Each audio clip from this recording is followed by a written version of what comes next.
Doctor साहब क्या कहेंगे, बीजेपी में शामिल हुए हैं, आप पार्टी को अलविदा कहे हैं, कितना सुकून मान रहे हैं? देखिए, सुकून तो हमेशा ही है और मैं समझता हूँ कि हमारी जीवन में लड़ाई देश के लिए रही है।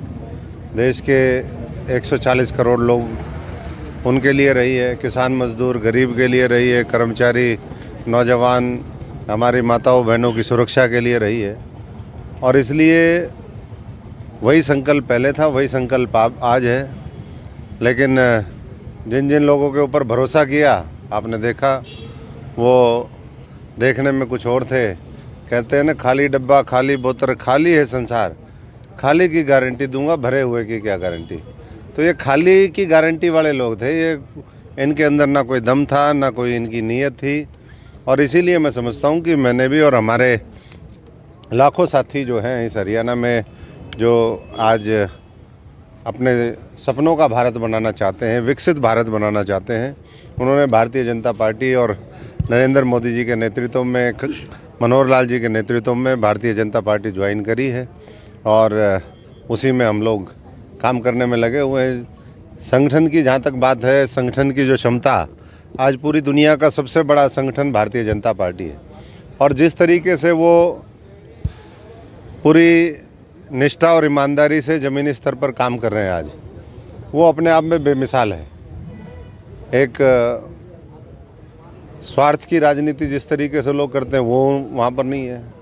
वहाँ पर समर्पण का भाव है, प्यार प्रेम का भाव है, सौहार्द का भाव है। और ऐसा वातावरण और अनुशासन, वो मैं समझता हूँ कि किसी भी पार्टी और देश को ऊपर उठाने के लिए अति आवश्यक है। जी, तो आज ऐसे माहौल में जहाँ विपक्ष मान बैठा है हार, हो रही है जय जयकार, फिर बनेगी तीसरी बार खट्टर और मोदी सरकार, आंकड़ा होगा 400 पार, फिर होगी जय जयकार। तो ये नारा जो है वहीं से गांव से लिख के किसी साथी ने मुझे दिया।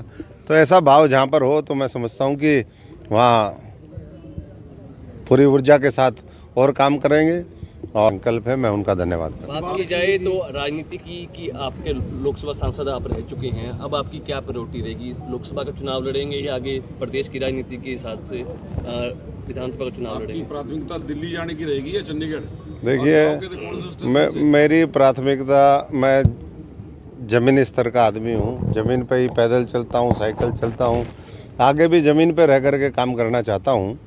बाकी संगठन ने जो जो दायित्व जब जब दिया तो उसको हमने पहले भी निभाया है और आने वाले समय में भी बखूबी निभाने का काम करेंगे।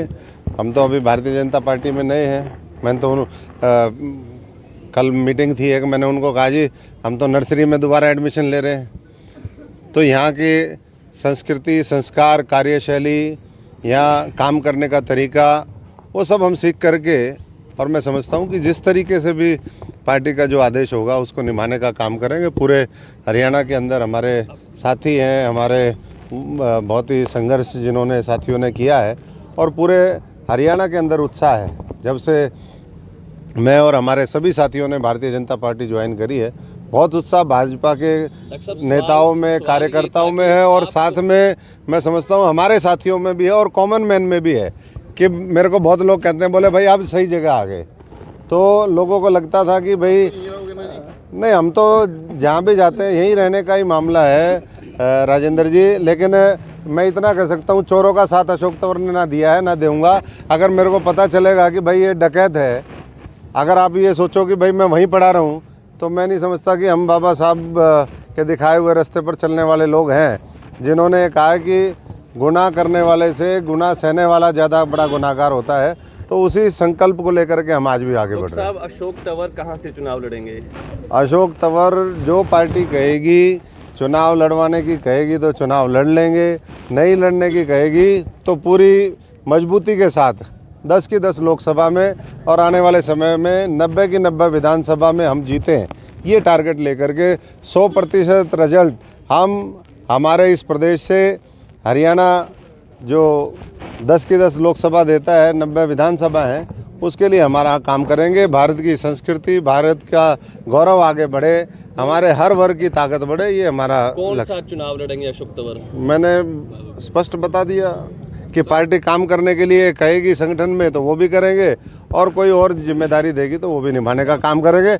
लक्ष्य एक है कि पहले से बड़े मार्जिन के साथ हरियाणा की 10 हम लोकसभा जीते। पिछली